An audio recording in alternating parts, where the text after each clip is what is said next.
Okay, so now we're ready for the next part. You have all of the important parts on your story highlighted.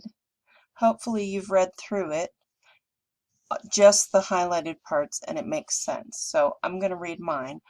On Mars, Mrs. Feek became a superhero by being abducted from her home and taken to Mars for alien experimentation. Her superhero name is the Blue Brain and has, and I added she because that kind of makes sense, and she has the superpowers to dance, fight, squiggle punch, and think smart thoughts. Her weakness is moist chocolate cake. Her personality is friendly.